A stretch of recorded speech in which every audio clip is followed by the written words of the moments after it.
Okay, where to even get started on this one? This is going to be interesting.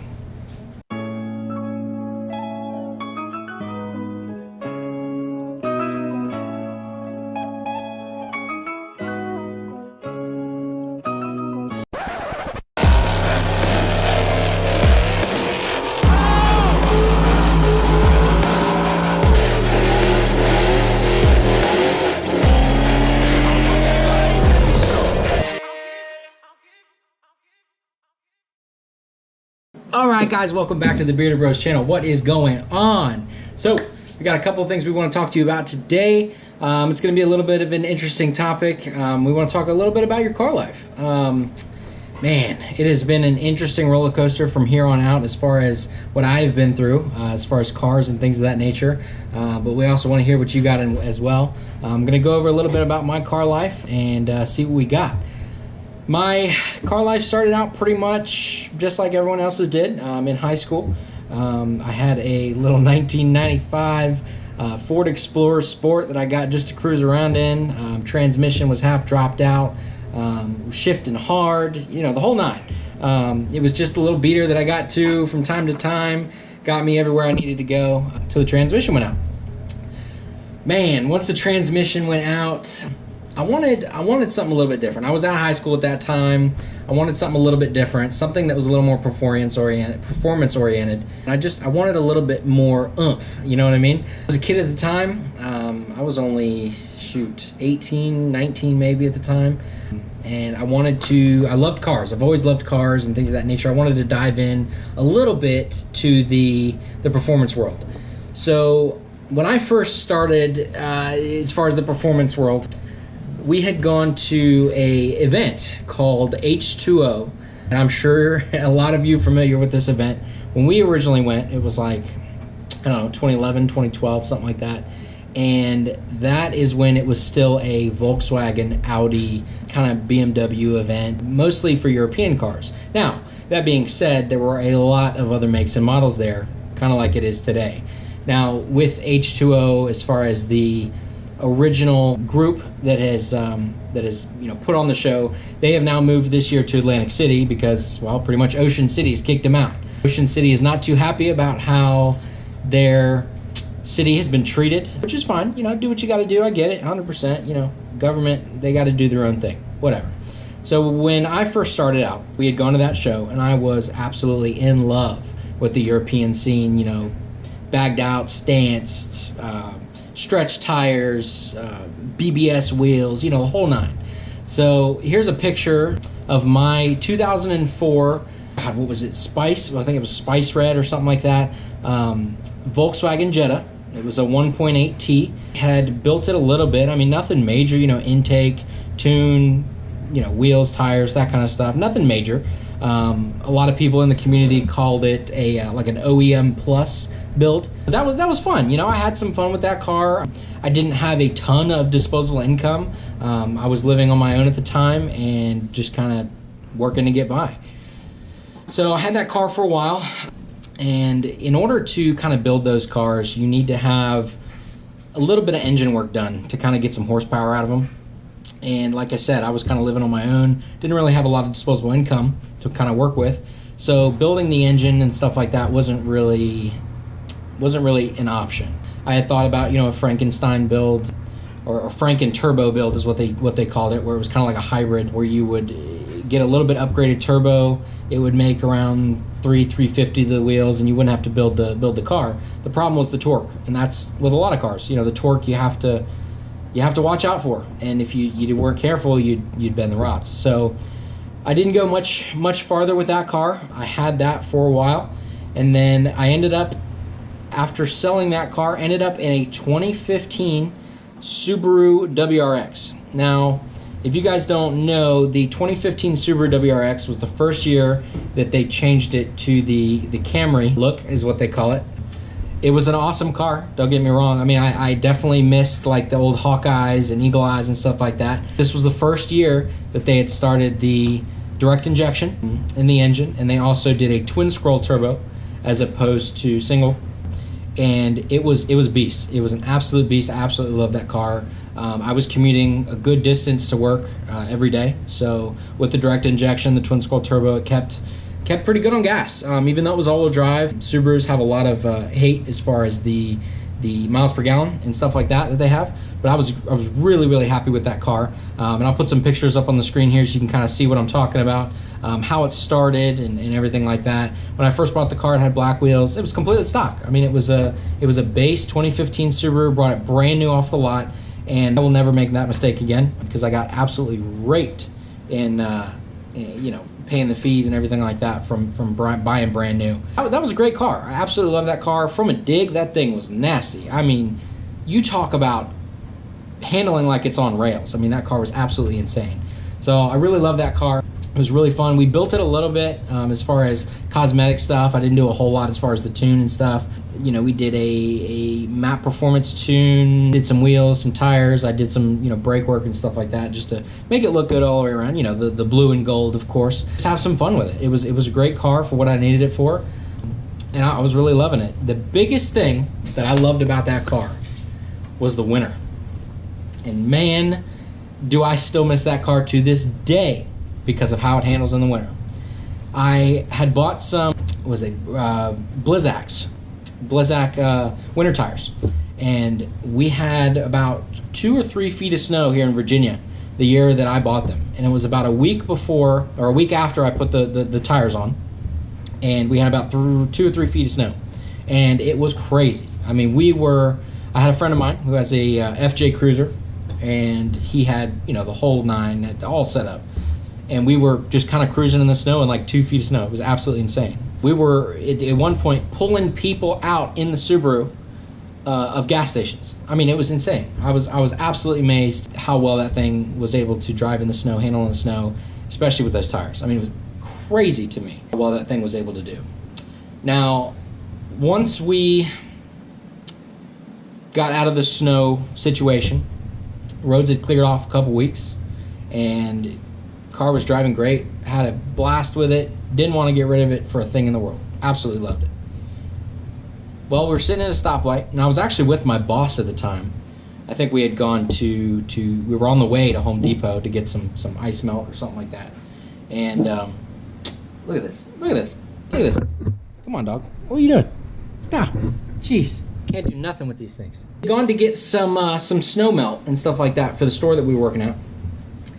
Just sitting at a stoplight at a red light, and I looked in my rearview mirror, and there was a 2016 or 2015, can't quite remember, Toyota Highlander, big old thing, you know, big SUV, and it was flying. So I looked in my rearview mirror, and I put the car in first, and I tried to get over into the other lane, but I was just too late. There was no way. That car hit me going about 50 miles an hour and just completely knocked the whole back end of that car off.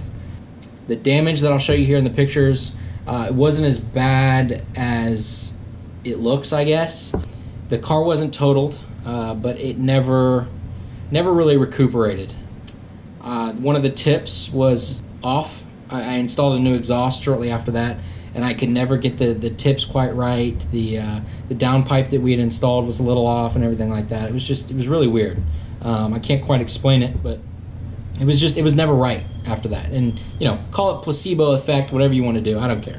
But it never seemed right to me after that. So I was in the market for something else, and I didn't know what to do. I mean, I loved my Subaru, and I thought, well, maybe I'll just get another one. You know, I don't know. I'll just get another one, and, you know, we'll call it that. But I had driven something similar to what I have now.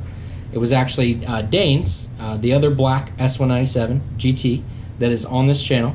I drove his Mustang, and let me tell you, I was hooked.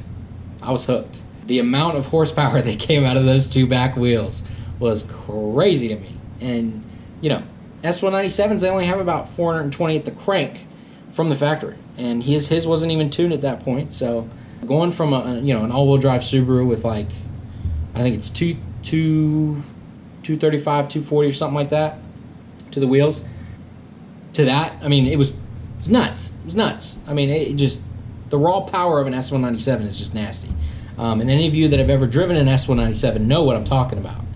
Now the S550s, they've gone Mercedes. You know, they're real nice. They're nice and smooth. The IRS makes it so you need a bump. You don't feel like you're gonna die, which is awesome. But the raw power and just the oh my god of an S197 is no joke. So, anyways, looking for a new car. Had the Subaru. I wanted something else. And after I had driven that S197, I was like, well, what if I dipped into the muscle car world? You know, I had kind of tuners. You know, I had a European car, had a Japanese car at this point. I wanted a little bit something different. So I ended up looking around and finding a bunch of Mustangs in my area. But they were all, you know, a little bit overpriced than what I wanted to pay for. So I spent a couple months looking around. And I eventually found a white S197 2014 Mustang GT. Absolutely gorgeous car. It was pretty much completely stock. It had like some stick-on hood pins that I was like, whatever, I'm gonna change the hood anyway. So I ended up buying that. And that was a great car. You know, I only had that car for 2 weeks. But let me explain. Okay, let me explain.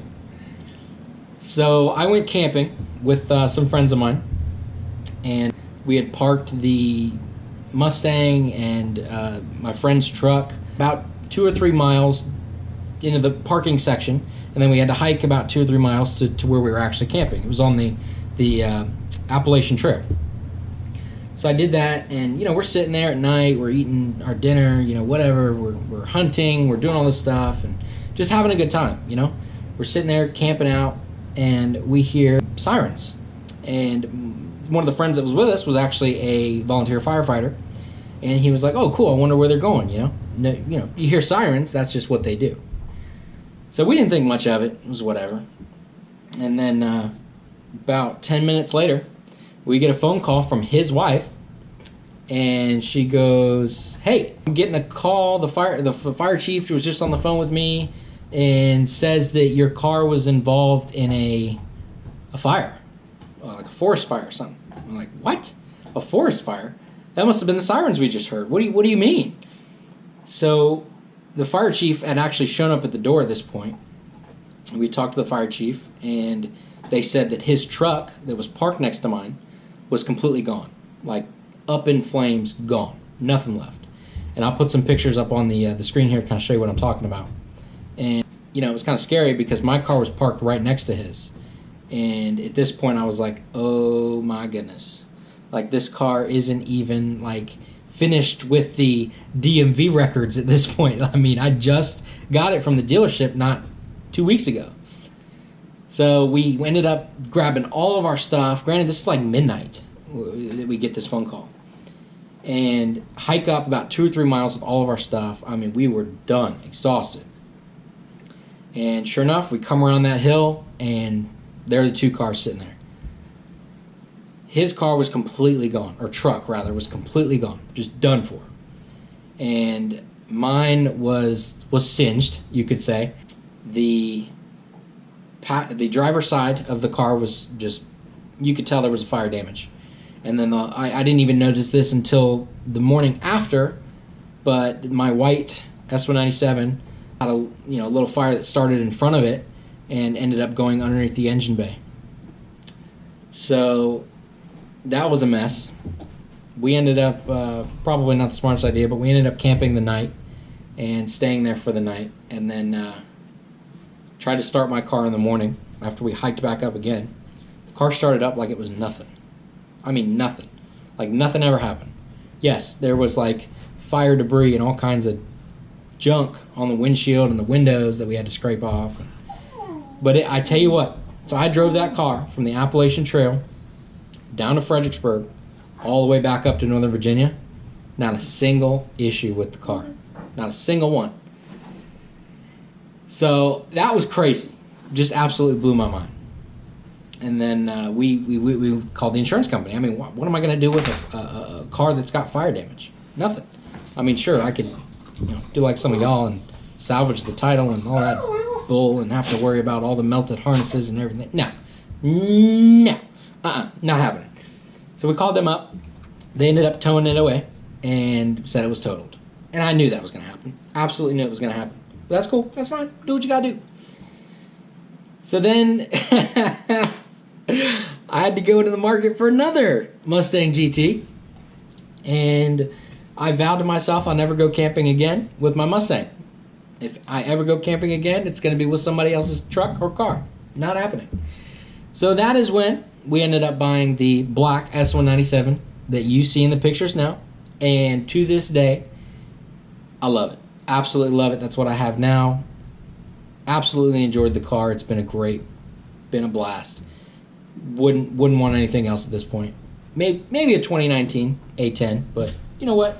I don't got that kind of money right now, so we're gonna let it ride. I love the manual. It's got 373s. It's been an absolute blast. I love modding that thing, and I've got a little bit more disposable income now. I can enjoy it. So the idea that I'm trying to get to y'all is, if you think you're down, you think you want to give up on modding cars and everything like that, do not do it. You're gonna hit bricks. You're gonna hit things that are gonna cost you money. But it's a passion, and that's what a lot of people don't understand. You know, there are a lot of people out there that have hobbies that love to do what they do. That's our passion. We love cars. We love modding our cars. It's just what we do. So what I want you guys to do, drop a like down below. Make sure you subscribe. Tell us about your car life. Tell us what you got. Show us in the comments down below. And in the meantime, make sure you subscribe, and we'll talk to you soon. Thank you so much. We'll see you soon.